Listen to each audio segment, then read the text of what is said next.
या देवी सर्वभूतेषु शक्तिरूपेण संस्थिता नमस्तस्यै नमस्तस्यै नमस्तस्यै नमो नमः।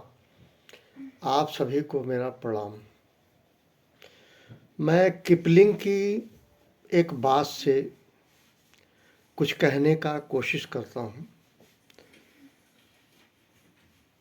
If you laugh people will laugh, if you weep alone you will weep.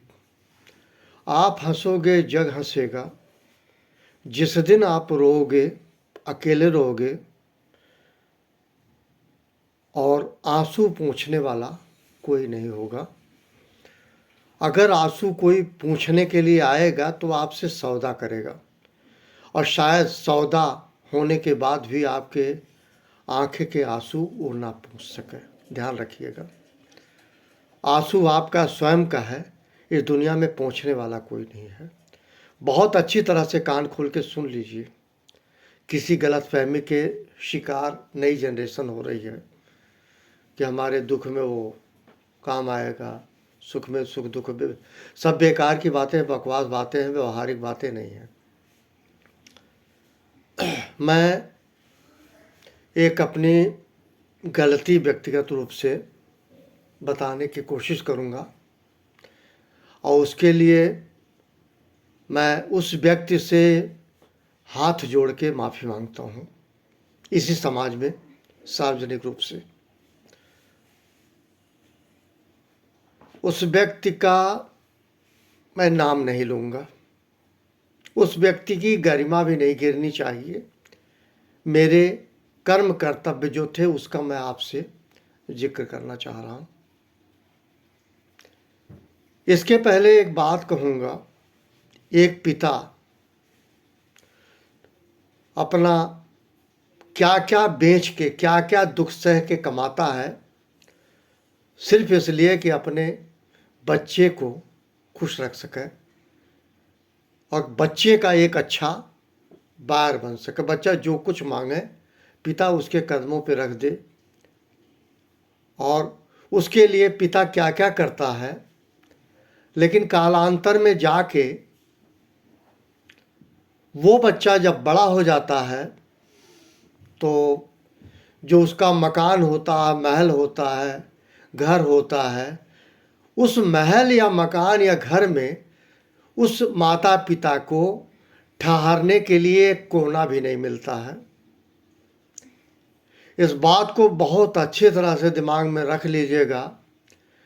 जब भी मकान बनाया जाता है तो उसमें ये होता है, मैं कहाँ रहूँगा, मेरी पत्नी कहाँ रहेगी, और ड्राइंग रूम कहाँ होगा, और मैं बहुत कुछ नहीं कहना चाह रहा हूँ। डाइनिंग हॉल कहाँ होगा जहाँ रोज रात में लड़ाई होगी जब खाना पे बैठेंगे। ये सब जगह तय हो जाती है, लेकिन ये जगह तय नहीं हो पाती कि मेरे माता पिता इस मकान में कहाँ ठहरेंगे। एक बात। दूसरी चीज़, एक पिता अपने 7 बच्चों को पाल सकता है, लेकिन 7 बच्चे मिलके अपने माता पिता को नहीं पाल सकते, ये भी सत्य है। 2 बात। तीसरी बात, मैं नई जनरेशन से एक बात कह रहा हूँ, बहुत सोच समझ के कह रहा हूँ कि अपने माता पिता को जो आप क्वालिटेटिव मेजरमेंट करते हैं आप भूल जाइए, मत कीजिए। अगर कर सकते हैं तो अपने माता पिता का क्वालिटेटिव मेजरमेंट कीजिए प्यारे।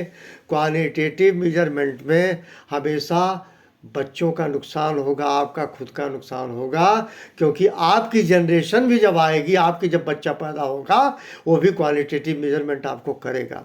और जब आप जो है अपने माता पिता का क्वालिटेटिव मेजरमेंट करेंगे तो आपका क्वालिटेटिव मेजरमेंट होने वाला नहीं है। इस बात को अच्छी तरह से समझ लीजिए। मैं बहुत स्पष्ट नहीं करना चाह रहा हूँ। माता पिता को कैलकुलेट नहीं किया जाता, एक बात। दूसरी बात, एनालिसिस हमेशा कंपैरेटिव होती है, अपने स्तर की होती है। आपके स्तर का माता पिता नहीं है, वो श्रेष्ठ है, वो बड़ा है आपसे। इस दुनिया में वो आपको लाया है भगवान के माध्यम से, खुद के माध्यम से, जैसे भी सोच लिए। जिस तरह का मीनिंग निकालना चाहिए निकाल लीजिए। बहुत सारे बच्चे कहते हैं मुझे माता पिता से बड़ी इरिटेशन होती है। मैंने औरतों को भी सुना है, देख के इरिटेशन होता है, इरिटेशन के बावजूद वो सिंदूर लगाती है। चार चार बच्चे होते हैं, और कहती इरिटेट होती हैं। पता नहीं कौन सा नॉलेज, कहाँ का ज्ञान कहाँ से पाया, किसने दिया। मुझे कोई अफसोस नहीं है, मैं व्यक्तिगत रूप से आहत भी नहीं हूँ, मैं व्यक्तिगत बात भी नहीं कह रहा हूँ, पूरे समाज में एक बात कह रहा हूँ कि जो है कभी भी अपने माता पिता को क्वालिटेटिव मेजरमेंट मत कीजिए। अगर क्वांटिटेटिव मेजरमेंट सबसे ज़्यादा अगर हो रहा है तो ये मैं किसी विशेष गुण लोगों को प्राप्त है, उसका मैं जिक्र नहीं करूँगा। मैं 3 भाई 4 बहन, 7 लोग थे, 7 लोग आज भी हैं। एक भाई मेरा जो शीर्ष बड़ा भाई था, उनकी मृत्यु हो गई, लेकिन आज तक मैं अपने भाई के पास बैठा नहीं या भाई से कोई बातचीत हुई नहीं। और समय आता है, हमने देखा है बड़े छोटे का लिहाज किए बगैर डिबेट करते हैं, कोई मर्यादा रह नहीं गई है। कहाँ किसको किस तरह से बैठना, कहाँ किसको कहाँ सोना है, कुछ नहीं पता है। बहुत नॉलेज हो गया है। वो जीन्स और टी शर्ट पहन के, चश्मा लगा के, वो है फिल्म भाभी का टाई लगा के माना बन गए जनाब हीरो, रहे पढ़ाई और लिखाई में 0-0। ये बहुत पुराना एक गाना है। मैं ये कहूँगा कभी भी माता पिता को क्वालिटेटिव मेजरमेंट ना कीजिए, कोई बात नहीं, लेकिन कभी गलती से क्वालिटेटिव मेजरमेंट अपने माता पिता का ना करना, क्योंकि वो आपके स्तर के नहीं हैं, आपसे बड़े हैं, और आप उनके संबंध में किसी प्रकार का विश्लेषण करना मैं कहूँगा बंद कर दीजिए। इसमें आपका हित है, माता पिता का हित वो ना हो। और कोई बच्चा ये सोच ले मैं माता पिता को पालता हूँ, गलतफहमी है, वो क्या पालेगा, खुद पल जाए। और कोई माता पिता ये सोच ले कि मैं बच्चों को पाल रहा हूँ तो माता पिता क्या पालेगा, उसी के बहाने माता पिता पल रहा है, बच्चे के बहाने। ये वाइस वर्षा मामला है भैया, कहीं ये मत समझिए कोई किसी को पाल रहा है, गलतफहमी है, कोई किसी को नहीं पाल रहा। परमात्मा की कृपा है, उसकी कृपा बरस रही है, सब लोग रह रहे हैं। अब मैं इन बातों के बाद अपनी एक पूर्णतः व्यक्तिगत बात कह रहा हूं कि पहले घरों में जॉइंट फैमिली हुआ करती थी, चाचा चाची, बाबा दादी और तमाम रिश्ते हुआ करते थे, जब किसी बच्चे को डांटने की भी कोई किसी की हिम्मत नहीं करता था। आज क्या होता है, उसी घर में अगर बाय द वे संयुक्त परिवार है तो पति पत्नी को मारता है तो लोग अपना दरवाजा बंद कर लेते हैं, पिता पुत्र को पीटता है तो लोग मजा लेते हैं, घर के ही लोग, घर के अंदर के लोग। और सबसे बड़ी बात है, अगर बेटा पिता को डांट देता है तो माँ बड़ा खुश होती है कि आज बेइज्जत हो गए। और सबसे बड़ी बात, इससे भी बड़ी बात है कि कोई पिता अपने बेटे या बेटी को कुछ कह दिया तो लोग खुश हो जाते हैं, आज इन पे पड़ी। कितना गंदा एटीट्यूड है। कौन किस पे पड़ रहा है, आप पे खुद पे पड़ रहा है। जब आप खुश हो रहे हैं कि वो उनको डांटा, ये उनको डांटा, इन्हीं चक्करों में आप रह गए। यही कारण है आप प्रगति नहीं कर पाए।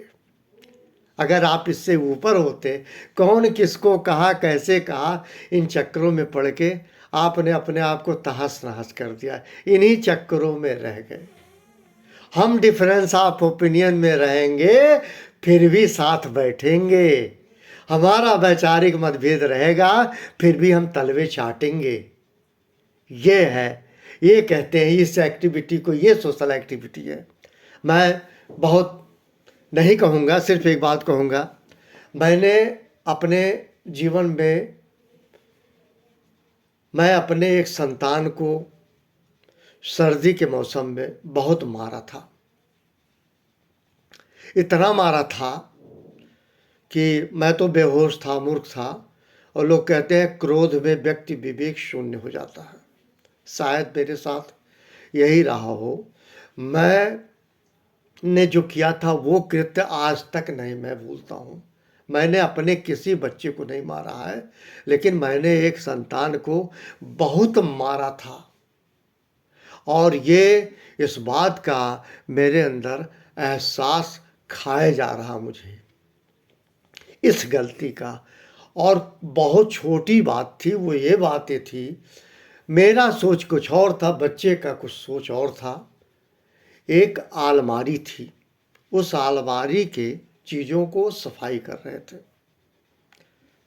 मैं इसके लिए नहीं मारा था, मुझे लगा कहीं जो है वो लोहे का जो ये अलमारी है, कहीं उनके चोट न लग जाए, कहीं कट फट न जाए, इसके लिए मारा था। और ऐसे कई सीक्वेंस है। एक सीक्वेंस है वो खेलते खेलते पुल के तरफ चले गए, मुझे डर लगा कहीं बच्चा गुम ना हो जाए, मैंने बहुत मारा था। एक बार ऐसा हुआ था, पानी भरा हुआ था, वो पानी में डूब के मर जाते या बच जाते, कैसे बचे ईश्वर जानता, परमात्मा बचाया। लेकिन मैं आज व्यक्तिगत रूप से ये कहता हूँ कि मुझे बेहद अफसोस है और मैं इसको मरते दम तक भूल नहीं सकता।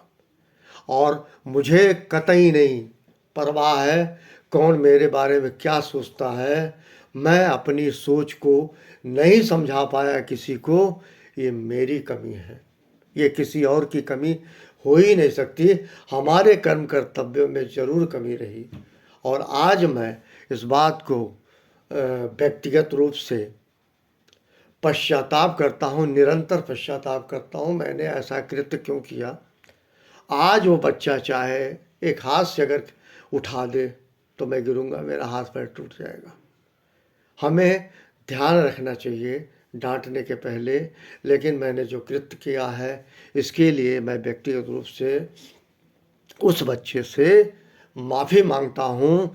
मैं कहीं छोटा नहीं हूँ, मैं बड़ा हूँ, इसलिए कि मैं पिता हूँ। और पिता का नाजायज़ इस्तेमाल शायद मैंने किया होगा, ये हो सकता है लोगों की सोच में हो। और बस इतना ही कहूँगा, मैं इस पर कोई टिप्पणी नहीं करना चाह रहा हूँ। मैंने गलत किया, गलत किया, गलत किया, ये सही नहीं हो सकता।